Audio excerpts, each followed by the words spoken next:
On commence. Donc, bonjour tout le monde. Après avoir fait le cours concernant les bases d'interprétation radiologique, normalement, vous avez acquis, c'est-à-dire les mécanismes, comment se forme l'image sur une radiographie standard, l'intérêt de la radiographie standard en pneumo. Donc, on va aborder aujourd'hui donc, le premier syndrome. Donc, il y en a plusieurs, bien sûr. C'est le syndrome parenchymateux.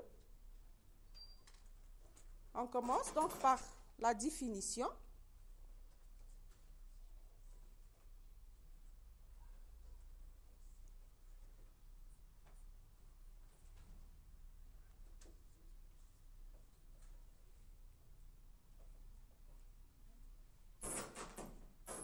Ça passe pas.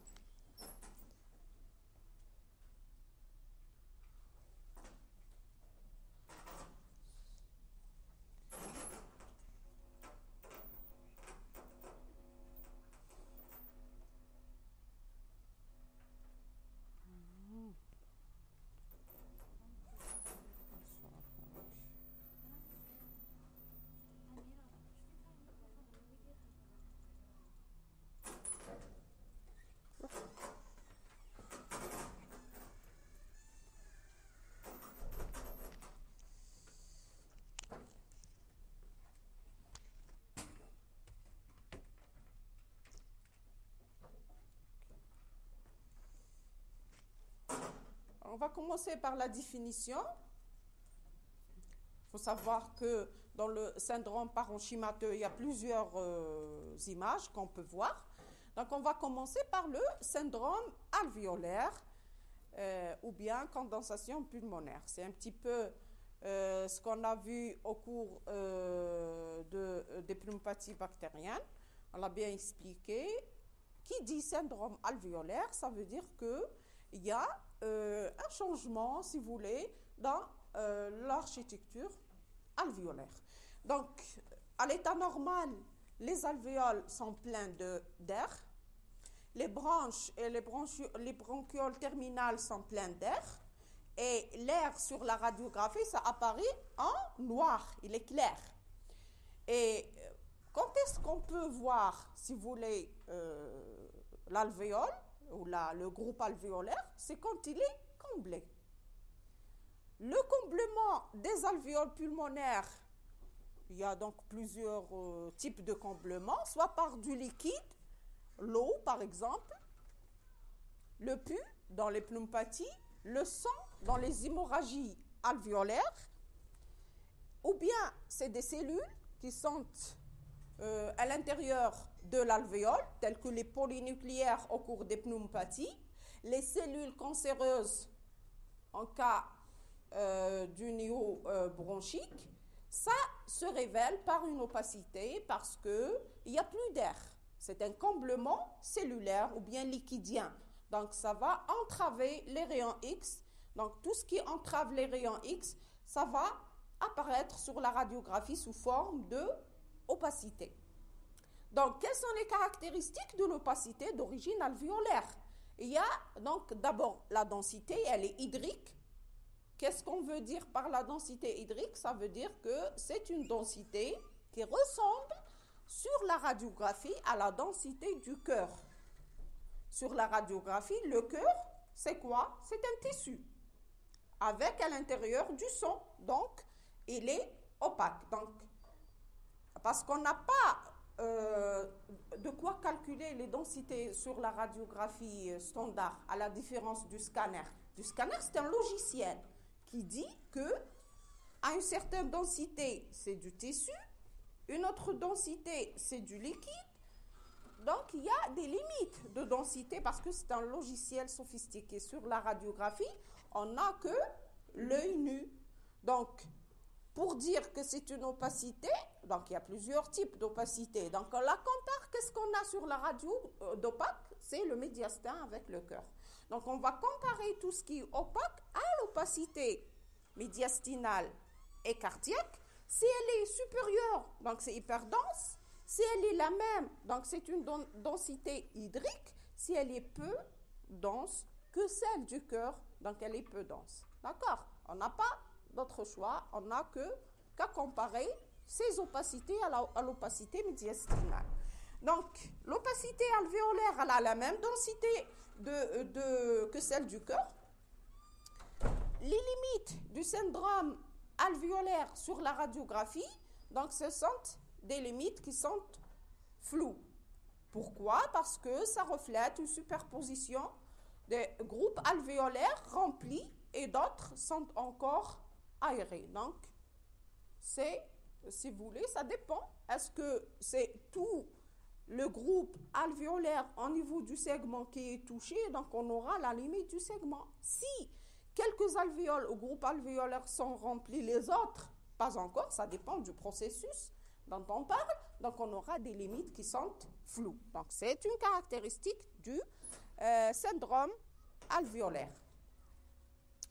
La troisième caractéristique, c'est que l'opacité d'origine alvéolaire, parce que c'est un processus continu, ça bouge d'un groupe alvéolaire à un autre. Donc, les opacités d'origine alvéolaire, ils ont tendance à confluer, bien sûr, en raison de la diffusion de proche en proche du liquide à travers les pores de Kohn et les canaux de Lambert. C'est quoi ces pores et ces canaux? Les groupes alvéolaires du même segment, pour communiquer entre elles, il y a des pores. Et pour qu'un groupe alvéolaire communique avec un autre groupe alvéolaire, donc dans le même lobe, il y a les canaux de Lambert. Ce qui explique que quand les alvéoles de tout un lobe sont touchées, on a l'opacité qui épouse la forme du lobe parce que ça se propage d'un groupe alvéolaire à un autre. Et ça explique aussi que au cours d'un syndrome d'une pneumopathie PFLA par exemple, pourquoi on a cette limite cessurale? La césure, donc elle sépare un lobe d'un autre. Et justement, on n'a pas de communication entre le groupe alvéolaire d'un lobe avec un groupe alvéolaire d'un autre lobe. C'est pour ça qu'on a cette limite. Donc, les pores, ça s'arrête au niveau des césures.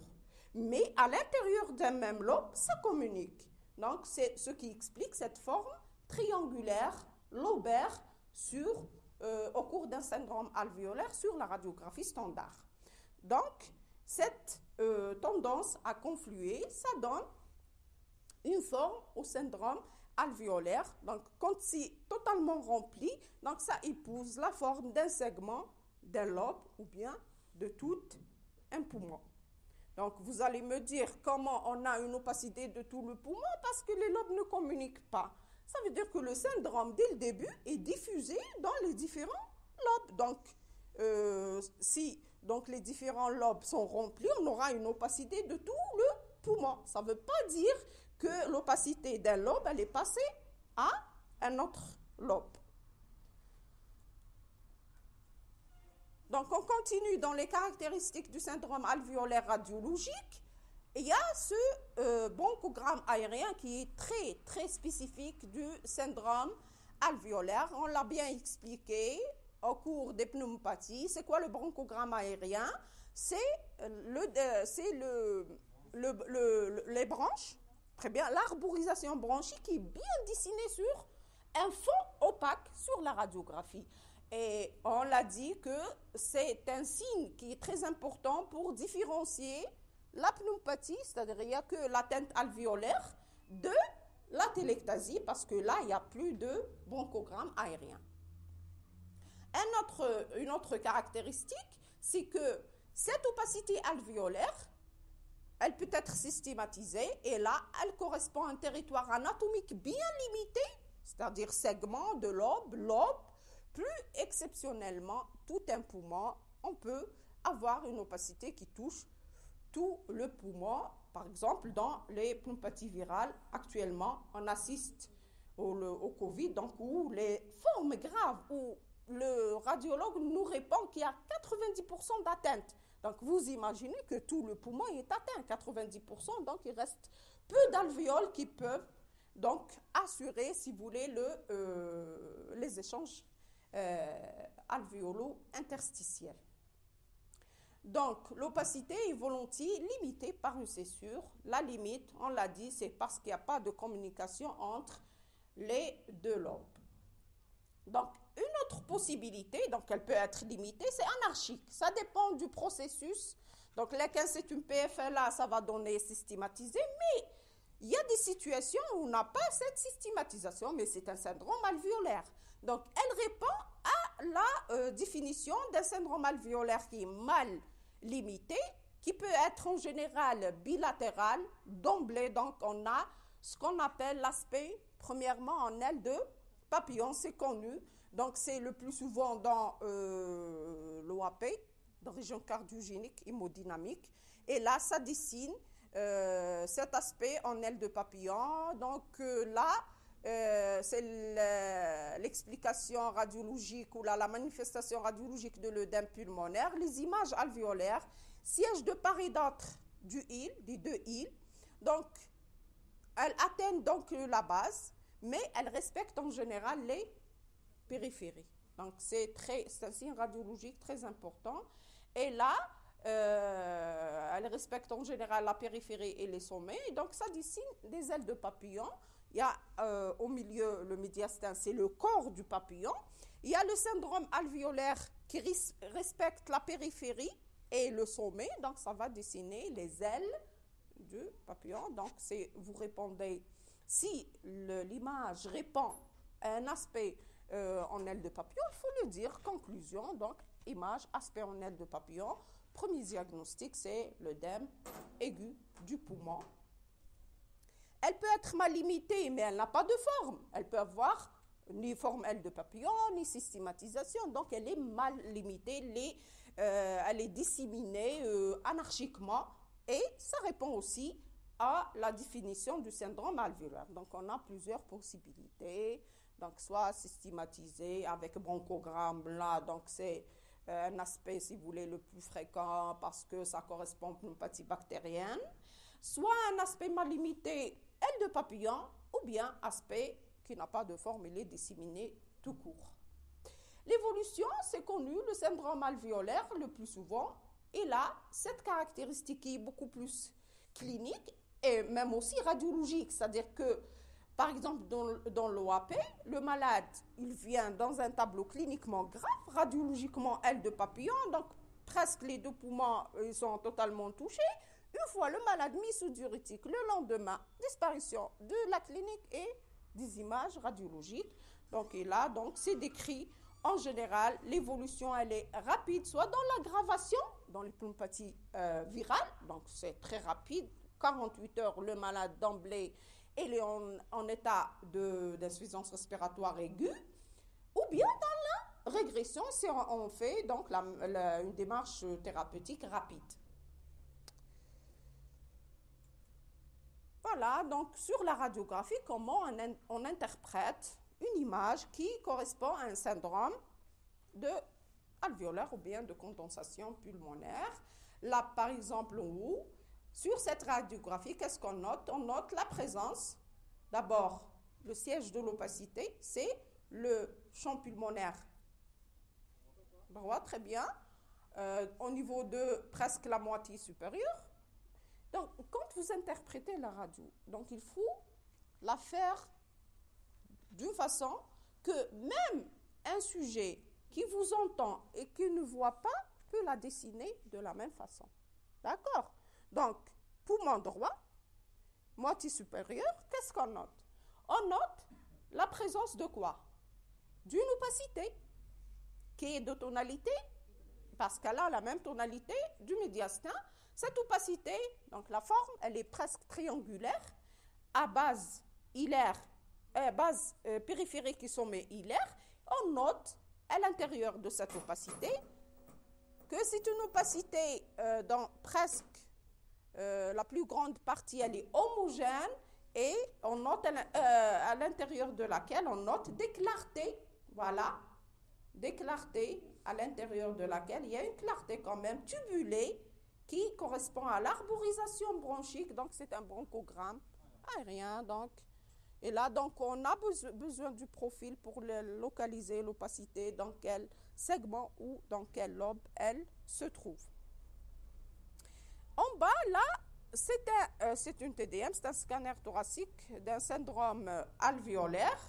Et là, il faut savoir, généralement, pour une pneumopathie simple sur la radiographie, on n'a pas besoin de demander, bien sûr, le scanner, mais sur le plan pédagogique, si vous voulez, on peut bien voir là le bronchogramme aérien. Donc, c'est une opacité. Là, on vous répond d'emblée que c'est tissulaire sur le scanner. Donc, c'est une opacité tissulaire avec à l'intérieur le bronchogramme aérien.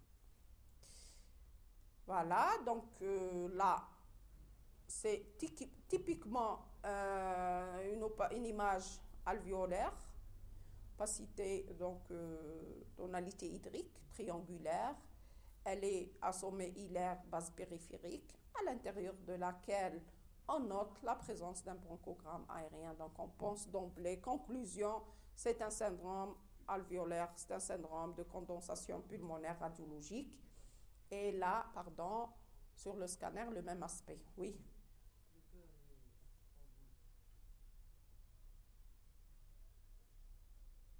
Oui, on peut dire que c'est un cœur en goutte. Mais on va voir par la suite quels sont les vrais aspects de cœur en goutte. Voilà, donc toujours dans le syndrome alvéolaire, un aspect en aile de papillon. Donc, comment l'interpréter sur le plan pratique? Donc, sur cette radiographie, on note au niveau d'abord des deux champs pulmonaires la présence de quoi? D'une opacité qui est très bien, elle est mal limitée, mais elle correspond quand même à la définition de l'aile de papillon. Donc, elle respecte le sommet et la périphérie. Elle siège de part et d'autre du cœur. Elle est de densité hydrique et elle est mal limitée. Donc, les limites, elles sont pas nettes. Vraiment, on ne peut pas vraiment délimiter, mais elle respecte. On voit bien que la clarté périphérique, elle est bien respectée. Donc, c'est un aspect typique en aile de papillon. Donc, le diagnostic OAP. Donc, mais il faut savoir qu'il y a d'autres étiologies. Il n'y a pas que l'OAP. Donc, on peut avoir l'OAP. Il n'y a pas que l'OAP, je veux dire, hémodynamique. Il y a l'OAP lésionnel. Donc, généralement, pour dire OAP cardiogénique ou bien OAP d'origine cardiaque, on a besoin de quoi? Une silhouette cardiaque qui est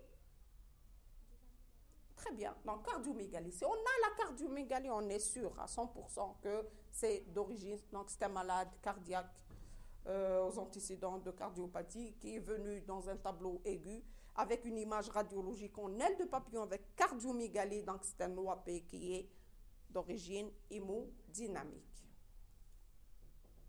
Donc, là, il y a plusieurs étiologies du syndrome alvéolaire. Donc, on l'a dit que l'inondation des alvéoles, elle peut être faite par du liquide. Donc là, ça dépend de l'étiologie. Par du sang, donc on pense aux hémorragies. Par des polynucléaires, donc on pense au lait du pus.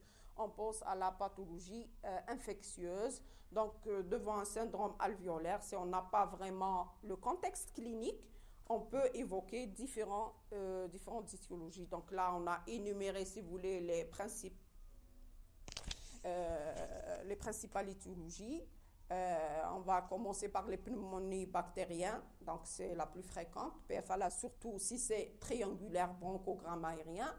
Pneumopathie, en deuxième position, c'est plus fréquent, c'est la cause virale. Et là, donc, on peut avoir les formes disséminées, mal limitées, donc c'est un syndrome alvéolaire mal limité. La tuberculose, donc, il y a plusieurs, comme vous l'avez vu, il y a plusieurs aspects radiologiques de la tuberculose. Le plus fréquent, c'est la forme ulcéro-nodulaire, mais la tuberculose, elle peut avoir l'aspect de pneumonie. Donc, on parle de lobite tuberculeuse. Donc, là aussi, donc, devant un aspect alvéolaire, si la pneumopathie elle est chronique, si on a les autres signes de la teinte tuberculeuse, notion de comptage, il faut demander comme on l'a dit donc la dernière fois, la tuberculose chez nous, il faut l'évoquer devant tout aspect parce que c'est un diagnostic qu'on peut acquérir facilement. Il suffit de demander les BK dans les crachats. Donc, si elles sont positives, on met le malade sous traitement et donc la guérison, elle est obtenue. Il y a le cancer bronchiolo-alvéolaire. Là, donc, c'est une forme du cancer qui se développe au niveau alvéolaire parce que le plus souvent, le cancer bronchique, il se développe dans la muqueuse, l'épithélium bronchique. Mais on a une forme qui se développe au niveau alvéolaire. Donc, ça peut se manifester là où on a eu... c'est un cancer qui est un petit peu rare, mais il faut y penser devant un sujet, surtout qui crache beaucoup, des crachats muqueux. Donc, ce n'est pas vraiment infectieux. Et donc, l'atteinte, elle est radiologiquement, c'est un syndrome alvéolaire. Ça ne fait pas penser vraiment au cancer. Le plus souvent, c'est soit arrondi, c'est soit des atélectasies, c'est soit une image qui est excavée. Donc, il faut penser dans certaines situations cancer. Un type bien particulier, c'est le bronchiolo-alvéolaire. Ça veut dire qu'il se développe aux dépens du tissu bronchiolo-alvéolaire. Il y a l'infarctus pulmonaire. Après, donc, une embolie pulmonaire, le territoire embolisé, il va s'infarcir. Et là, donc, ça va se manifester par une opacité alvéolaire sur la radiographie. Il y a les hémorragies pulmonaires. Donc, là, c'est typiquement l'aspect soit triangulaire, donc on peut l'avoir, hémorragie alvéolaire avec à la radiographie un aspect triangulaire, et comme on peut avoir l'aspect disséminé, c'est-à-dire opacité mal limitée, bilatérale, unilatérale, donc là, et on pense aux hémorragies devant le contexte bien sûr. Si on a un malade qui est pâle, qui tousse, il crache, parfois c'est une hémoptysie qui est minime, avec un syndrome alvéolaire, surtout dans un contexte de pathologie, par exemple, de système. Les maladies de système, ça donne le lupus, par exemple, ça donne les hémorragies alvéolaires. Il faut y penser, donc, à l'hémorragie alvéolaire devant un syndrome alvéolaire radiologique, l'OAP, donc on l'a vu, donc devant un aspect bien particulier, c'est-à-dire si on est devant un aspect triangulaire, on n'évoque jamais l'OAP parce que c'est pas...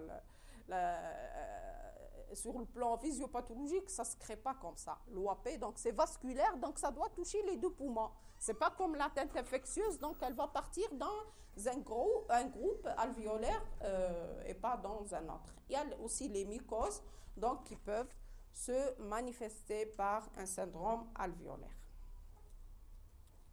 Le deuxième diagnostic dans le syndrome parenchymateux après le syndrome alvéolaire, il y a les opacités arrondies. Et là, donc, on va juste voir comment interpréter, parce qu'il y a un cours qui s'étale sur la prise, si vous voulez, la démarche diagnostique d'une opacité arrondie. Donc, c'est un cours à part que vous allez voir normalement la semaine prochaine ou bien la dernière semaine. Donc là, dans un syndrome parenchymateux, le syndrome parenchymateux, il peut se manifester par des opacités arrondies, donc solitaires ou bien multiples. Donc, et là, sur une radiographie, on doit apprécier la taille. Pour parler d'une opacité arrondie, on doit au minimum avoir une opacité ronde ou la arrondie dans le 3/4 de son pourtour, mais qui doit avoir la taille de 1,5 cm, 2 cm et plus. Donc, inférieur à 1,5 cm, parfois on parle de 3 cm et plus. Inférieur à ce diamètre, on est dans les nodules. Donc, les nodules, c'est un autre mécanisme. Ça touche donc l'interstitiel beaucoup plus. Le nodule, donc ça part de l'image punctiforme à l'image micronodulaire. Ça dépend du diamètre. Au nodule, 5 mm. Il y a le macronodule qui peut aller jusqu'à 2 cm. Donc, à 2 cm, soit c'est un macronodule, soit c'est une opacité arrondie. Donc, supérieure à ce diamètre, on parle que d'opacité arrondie. Donc, sur la radiographie, on doit aussi préciser le siège de cette opacité arrondie. Le contour, c'est très important. Donc, le contour, c'est un signe radiologique qui a des significations sur le plan étiologique très, très importantes. C'est-à-dire, si on est devant un contour qui est régulier, On pense beaucoup plus aux pathologies bénignes, kystiques, parce que c'est arrondi. Sinon, si on a une forme spéculée, mal limitée, qui émet des trabéculations, là, on est sûr que dans 99% des cas, c'est un problème malin.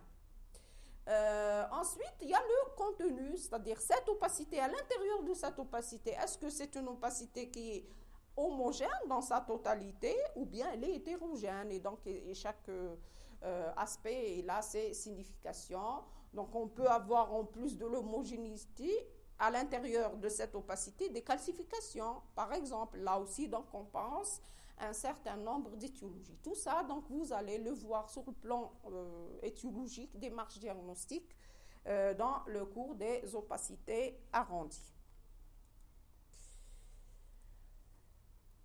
Donc là, on a commencé par le scanner, alors que c'est un cours de sémiologie, si vous voulez, radiologique, radiographie standard, parce que l'opacité arrondie, le plus souvent, le diagnostic étiologique, dans 90% des cas, c'est un problème malin, et qui dit problème malin, il faut le scanner.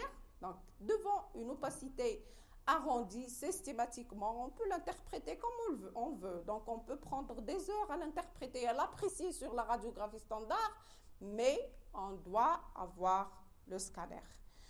Donc, on l'a dit premièrement parce que le plus souvent c'est malin. Deuxièmement, parce qu'on l'a dit que l'opacité sur la radiographie, c'est quelque chose qui est soit tissulaire, soit liquidienne.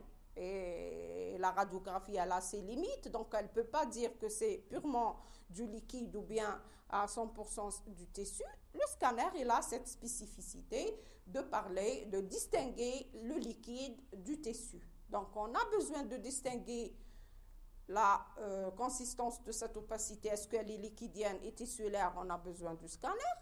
On a besoin aussi de voir les autres caractéristiques de cette opacité, siège, donc opacité associée, est-ce qu'il y a d'autres signes, parce qu'on pense à la pathologie tumorale. Donc là, sur la radiographie, comment on interprète une opacité arrondie? D'abord le siège, on l'a dit.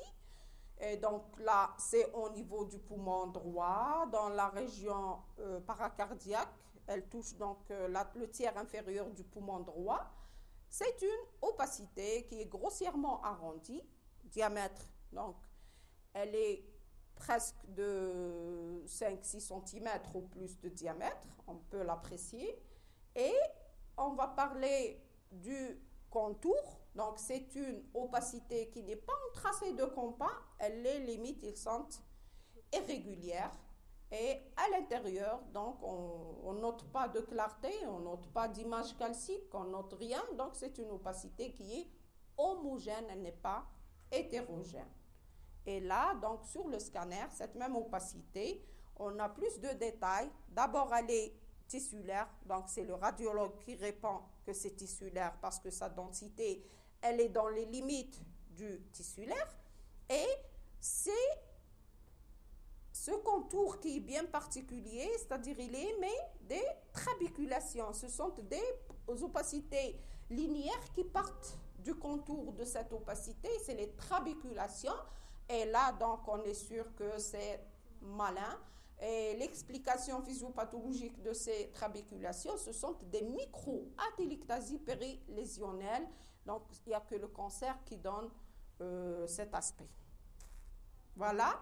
Donc là aussi, donc sur le scanner, il y a une autre opacité qui est arrondie. Donc elle est bien limitée, cette opacité. Mais il faut bien voir que c'est une opacité qui n'est pas vraiment, elle n'a pas le même diamètre dans sur tout le contour. Donc c'est une opacité qui est polylobée. Donc là aussi, c'est un signe de malignité. Donc tout ce qui est anarchique, c'est malin. Oui.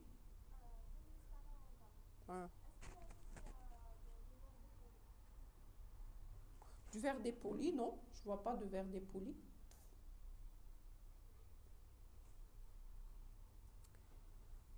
Voilà, donc il faut avoir à l'esprit de demander toujours le scanner devant une opacité arrondie pour deux raisons. Est-ce que c'est du liquide ou bien du tissu? Est-ce que c'est une image qui est donc maligne? Donc, on peut avoir des opacités arrondies, mais multiples. Et là, le plus souvent, si vous voulez, dans 90% des cas, malgré qu'il y a les autres diagnostics bénins, infectieux, par exemple, mais le plus souvent, devant des opacités arrondies, multiples, bilatéraux, donc là, c'est les métastases pulmonaires. Donc, si on voit un lâcher, on parle de lâcher de ballon, le plus souvent l'étiologie, le plus souvent c'est des métastases pulmonaires. Les autres étiologies, vous allez les voir au cours des opacités arrondies. Là, donc, comment on interprète, par exemple, sur cette radiographie, donc on note au niveau des deux champs pulmonaires la présence d'opacité arrondie de diamètre différent. Parce que c'est bien expliqué pourquoi, par exemple, on n'a pas le même diamètre. Bien sûr, c'est ça. Donc, le T1, par exemple, la première cellule qui a migré, par exemple, si le cancer n'est pas pulmonaire, le primitif, il est gastrique ou le cancer du sein ou le cancer n'importe quel de la prostate, le poumon, c'est un siège très, très fréquent des métastases parce qu'il est dans la petite circulation. Donc, il y a le sang qui passe, donc les cellules dans le sang, donc ils ne peuvent pas rater le poumon. Le plus souvent, on a des métas, quel que soit le cancer primitif. Et là, donc, comment se fait la métastase? Il y a une cellule qui a migré du pôle primitif vers le poumon. Donc, et là, donc, la première cellule qui a migré, donc, là, a donné une opacité qui a évolué dans le temps. Donc, on a un diamètre beaucoup plus important. Ensuite, on a une autre cellule qui migre après. Donc, le développement sera donc une opacité de taille moindre. Donc, c'est pour ça qu'on a des opacités arrondies de taille différentes. Et là, on va parler de la plus petite à la plus grande. Donc, on va dire de diamètre allant, par exemple, de 2 cm jusqu'à 5 cm, répartis de façon anarchique dans les deux champs pulmonaires. C'est conclusion, aspect en lâcher de ballon. Premier diagnostic, c'est des métastases pulmonaires. Mais, donc, il faut avoir à l'esprit les autres diagnostics. Donc, il peut s'agir de quoi? Très bien. Donc, c'est une pathologie qui est bénigne, donc on ne peut pas condamner le malade. C'est pour ça l'intérêt du scanner dans les opacités arrondies, qu'elles soient uniques ou bien multiples. Donc là, on doit demander le scanner, premièrement, pour apprécier, si vous voulez, si donc, ces opacités, elles sont tissulaires, donc elles sont métastatiques à 100%. Si elles sont liquidiennes, donc elles sont d'origine, c'est un kyste hydatique qui a migré dans la petite circulation, les cellules filles, donc et à chaque fois, donc ça migre et ça va donner des opacités de taille inégale.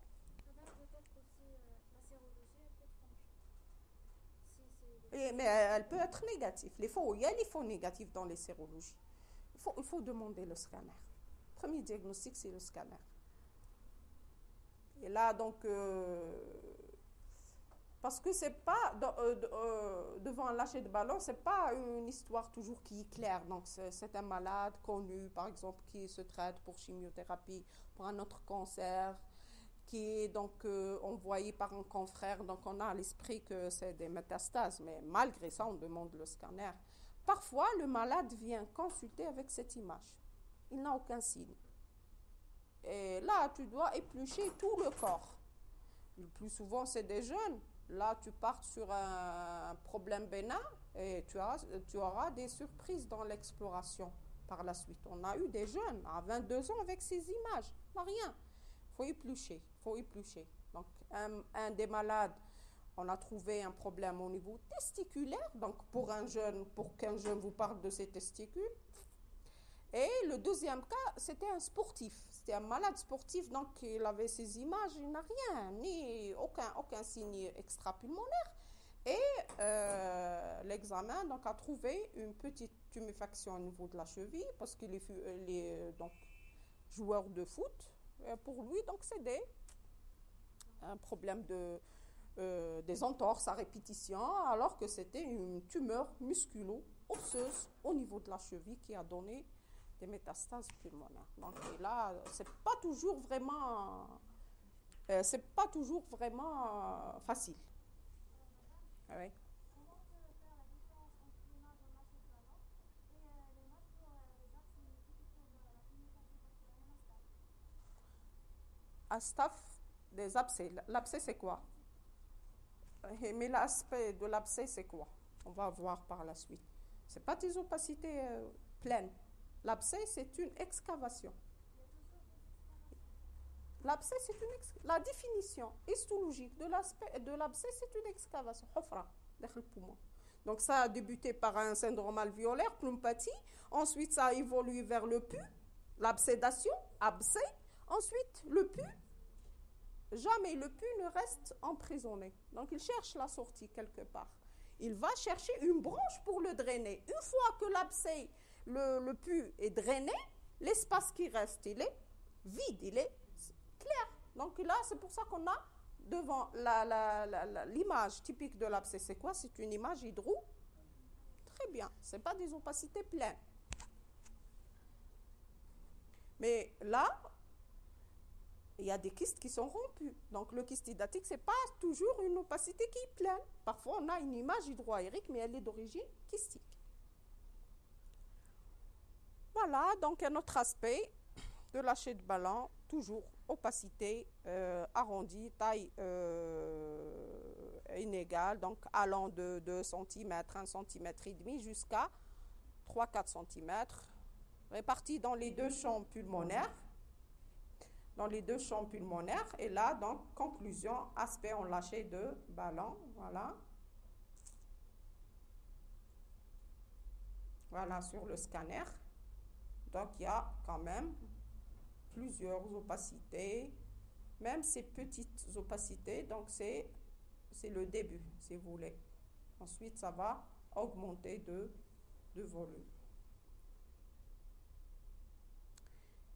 Et pourquoi les malades, par exemple, devant un lâcher de ballon, n'ont aucun symptôme? Le plus souvent, c'est découverte fortuite. Malgré que l'image, elle est vraiment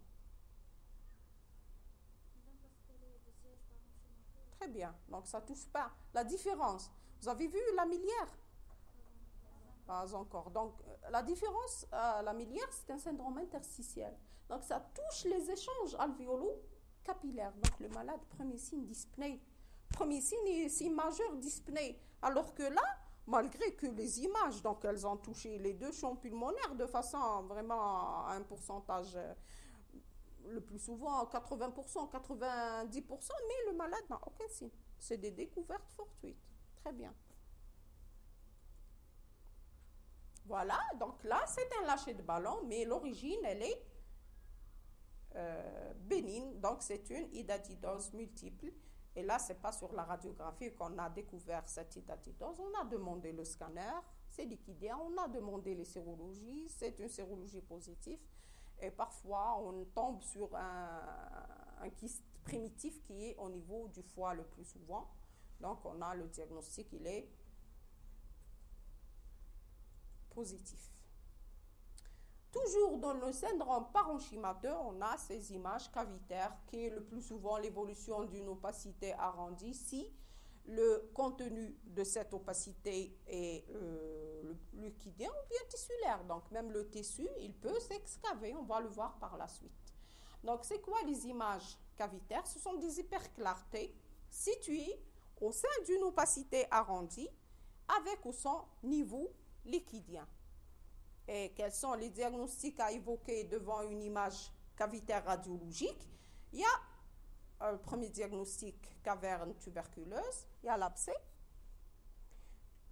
il y a le cancer excavé et il y a le kyste hydatique rompu. C'est-à-dire que devant une opacité sur la radiographie hydroaérique, on doit évoquer les 5 diagnostics.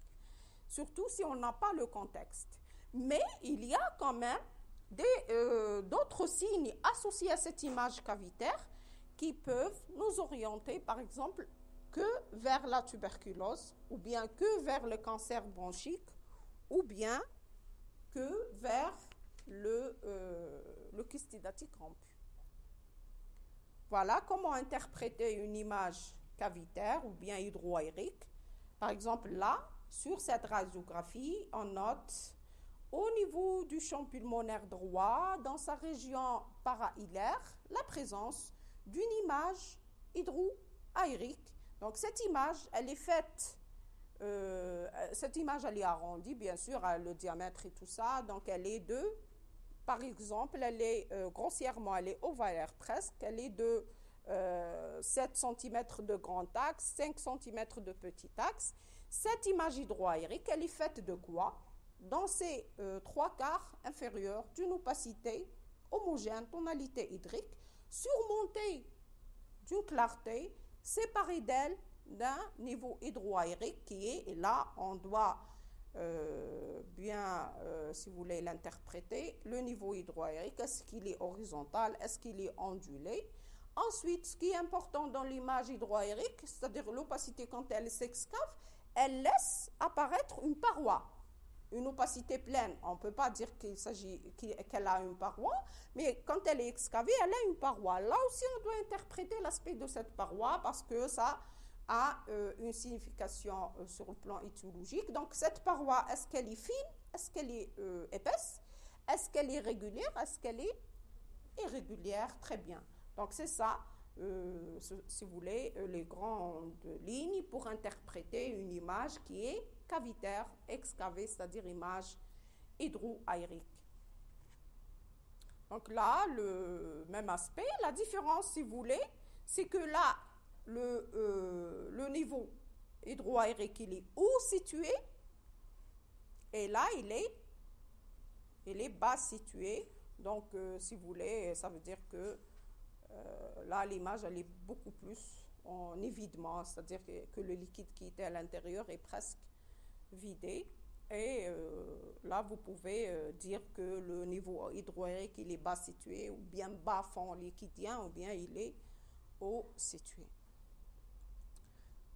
Voilà aussi, donc c'est une image hydroaérique au niveau du champ pulmonaire gauche là, donc c'est une opacité, elle est faite d'une opacité surmontée d'une clarté séparée d'elle d'un niveau hydroaérique horizontal, et là la limite, si vous voulez, supérieure surtout, elle est mal limitée, et la paroi, elle est épaisse.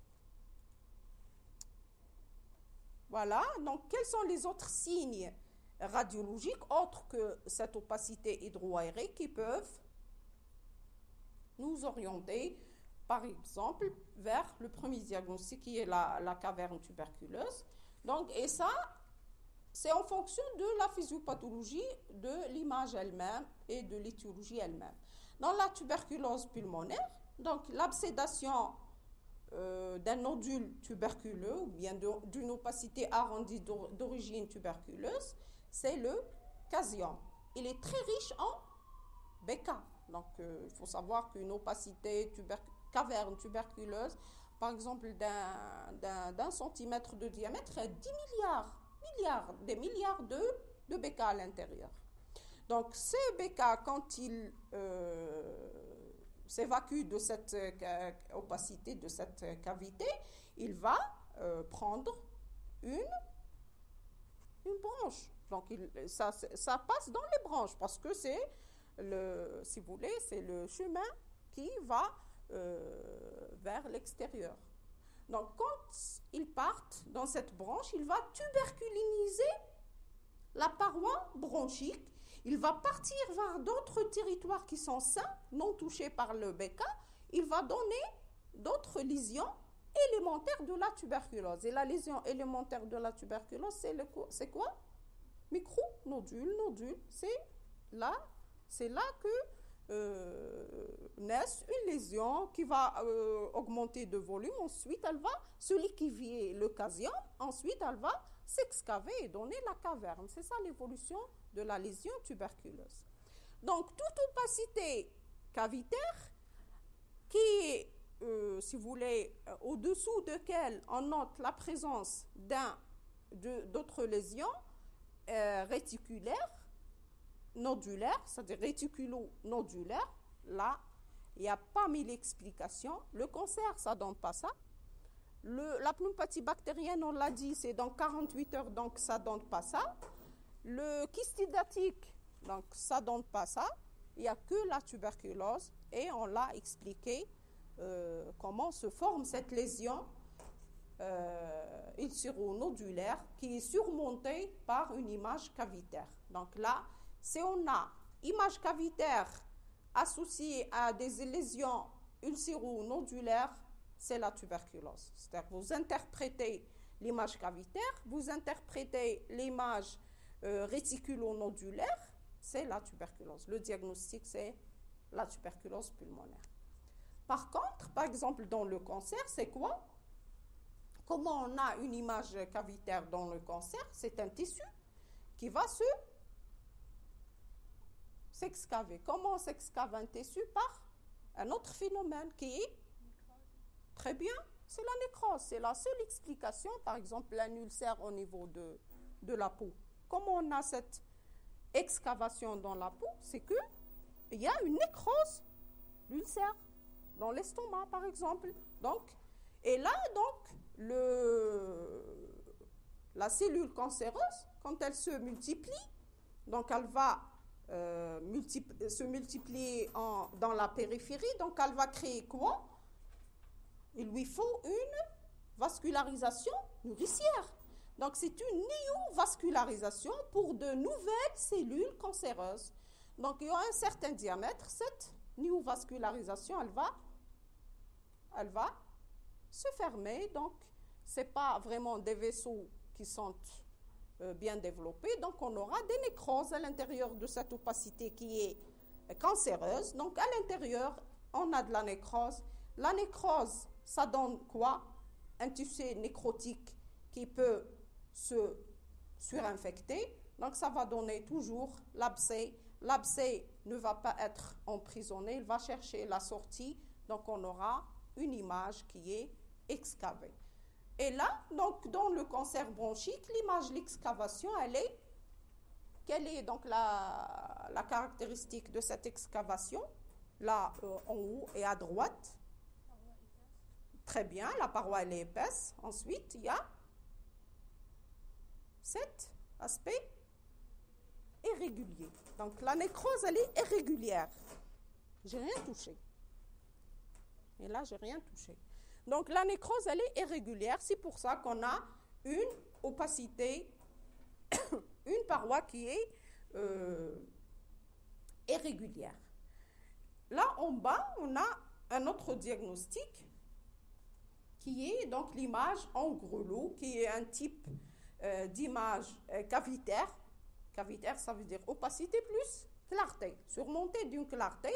Et là, l'aspect de la clarté, il est bien très spécifique. C'est une clarté en croissant gazeux. Ce n'est pas une limite qui est horizontale. Et là, c'est l'image en grelot. Et c'est le diagnostic, c'est une aspergillose intracavitaire pulmonaire. Et c'est l'explication, c'est quoi? La truffe aspergillaire. Donc c'est un mucus, l'aspergillus, qui aime se greffer, si vous voulez, sur une cavité préexistante. Par exemple, une caverne guérie, et elle est guérie dans une forme ouverte. Donc on a toujours l'aspect de caverne, mais les bécas sont négatifs.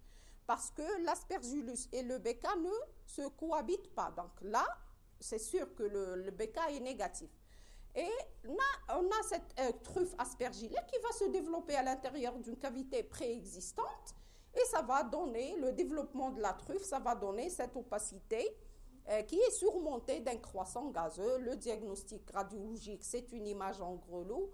Et le diagnostic étiologique, c'est une aspergillose pulmonaire. Donc, pourquoi là, on a donné l'aspect en grelot dans deux positions? Donc là, c'est une décubitus dorsale, là, c'est un décubitus ventral. Pour vous montrer, et là, donc on ne va pas s'amuser à faire toutes les positions, pour vous montrer que la truffe aspergillaire, elle est libre à l'intérieur de la cavité, comme une bille à l'intérieur d'une cavité, donc elle va bouger. Donc si on fait, elle passe toujours en bas. Elle n'adhère pas aux parois. Donc image en grelot, le diagnostic, c'est le plus souvent, c'est une aspergillose pulmonaire. Là aussi, donc, on peut avoir de multiples images excavées et non une seule. Donc, comme dans la staphylococcie pleuropulmonaire, on l'a dit, donc, le plus souvent, la staphylococcie, ce sont de multiples abcès. Il y a aussi un autre diagnostic, c'est quoi? Devant des images, multiples images excavées avec un niveau.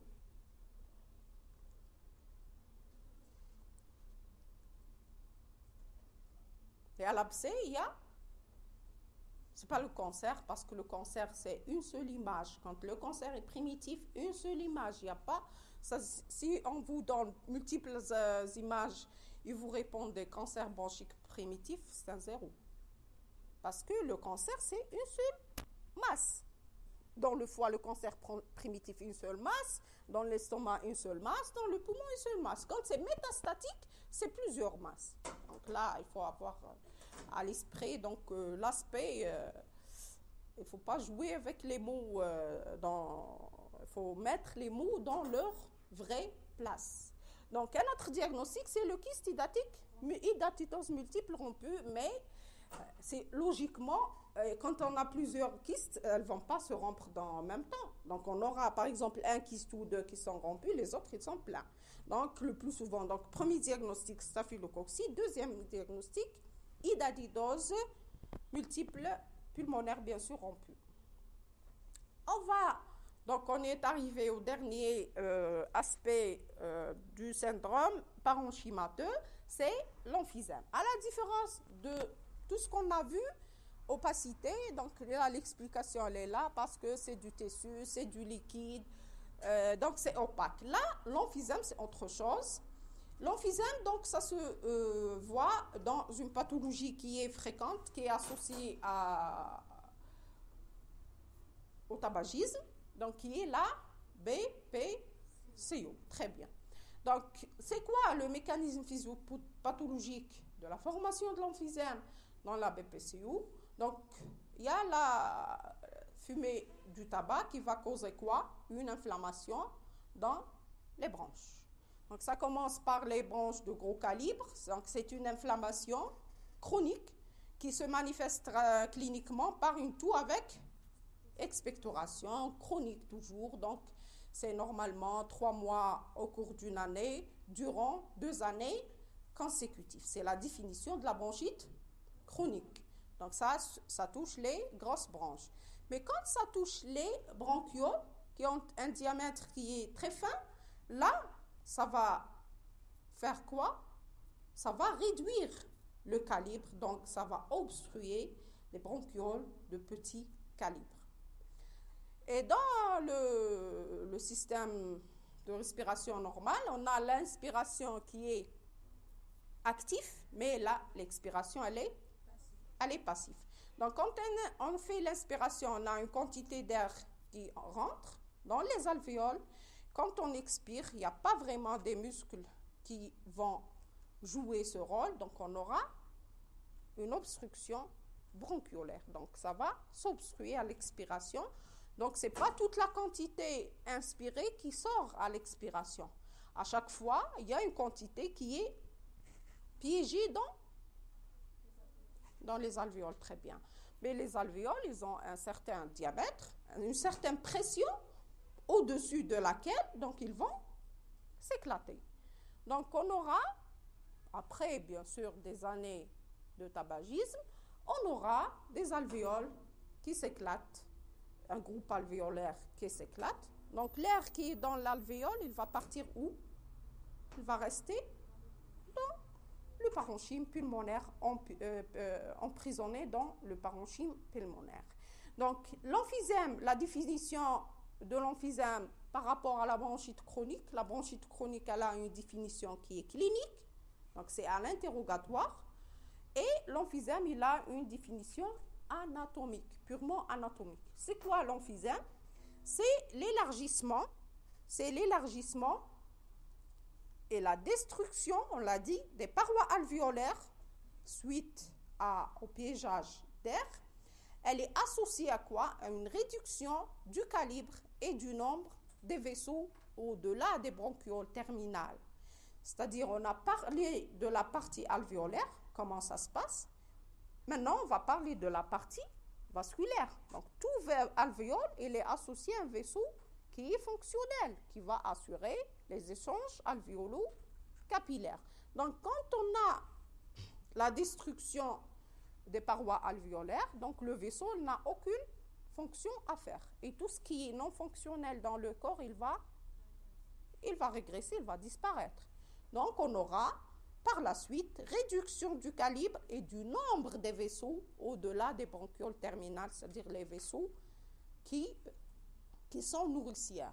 Donc, et sur la radiographie, la clarté normale d'un poumon normal qui n'est pas détruit par l'emphysème, elle est le résultat de la clarté de l'air atténuée par l'opacité des parois alvéolaires, des parois bronchiolaires, des vaisseaux. Donc, on aura une clarté qui est normale. Mais quand il n'y a que de l'air, on aura une hyper clarté qu'on peut voir sur la radio. Donc, sur la radio, ça se traduit par quoi? Par une hyper clarté qui est diffuse avec une hypovascularisation. Et là, associé à des signes de distension thoracique qui sont des signes de distension, ce sont des signes indirects. Et sur la radiographie d'un emphysémateux, on voit les signes de distension qui sont l'aplatissement des coupoules diaphragmatiques, c'est-à-dire il y a vraiment un piégeage d'air important que la morphologie du poumon va changer. Donc on aura un aplatissement des coupoules diaphragmatiques, un élargissement des espaces intercostaux et une augmentation de l'espace clair rétrosternal et rétrocardiaque sur la radiographie du profil. Donc, c'est un thorax en tonneau. Il est complètement, on parle d'hyperinflammation aérienne du poumon chez l'emphysémateux. Voilà, donc sur cette radiographie, par exemple, on note,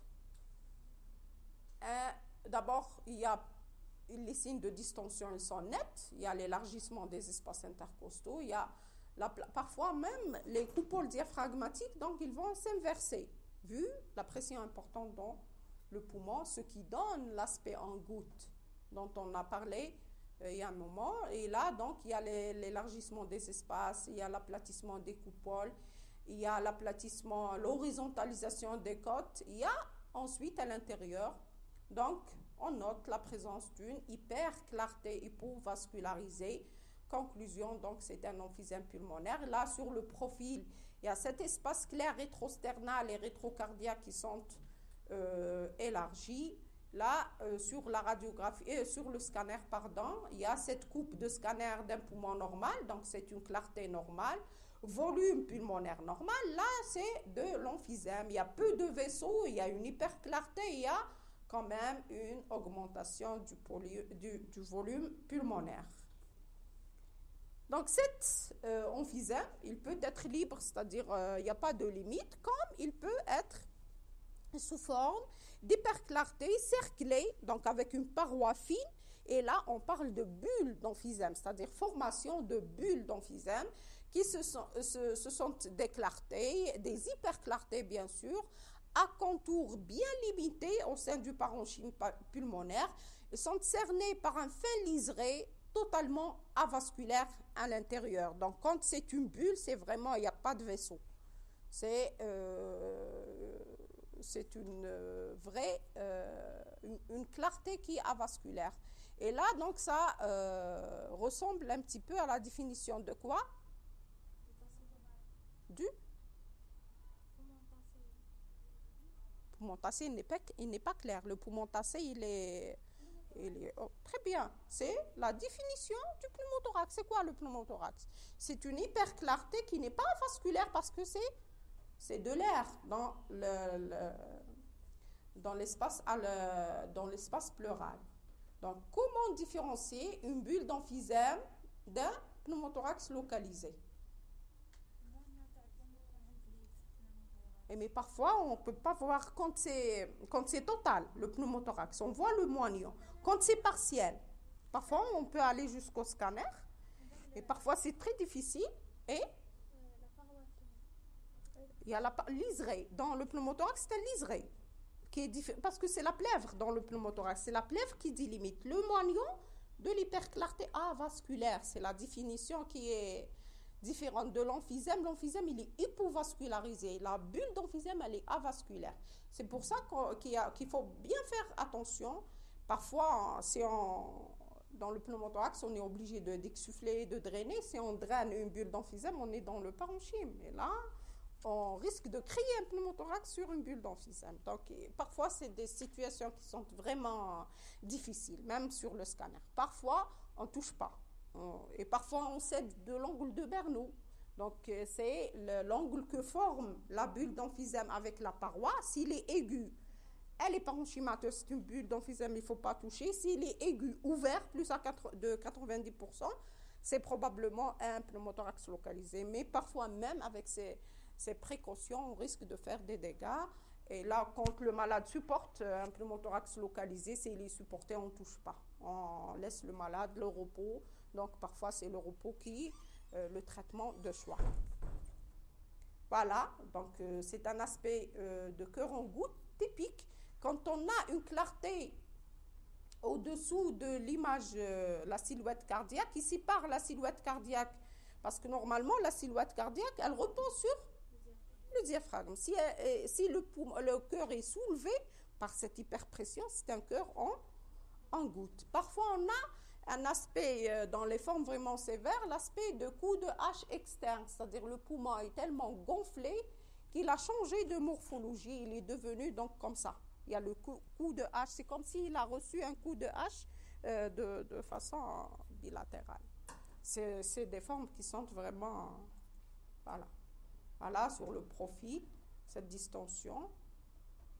Il y a cet aspect hyper clair, il y a l'élargissement des espaces intercostaux et l'aplatissement et l'aspect de cœur en goutte, distension thoracique. Voilà. Et pour revenir à cet aspect de parenchyme tassé, et parfois quand on a un emphysème localisé ou la bulles d'emphysème, le plus souvent l'emphysème c'est dans les sommets, le reste du poumon, donc il n'est pas emphysémateux, il est tassé par cette hyperpression qu'exerce cette bulle sur le reste du parenchyme. Et donc on voit que, par exemple, la bulle en haut et en bas, c'est comme si c'est une opacité pathologique. Ce n'est pas une opacité pathologique, donc ça correspond au poumon, le reste du poumon qui est tassé par de l'emphysème. Voilà, donc c'est bon, on a terminé le cours. Voilà.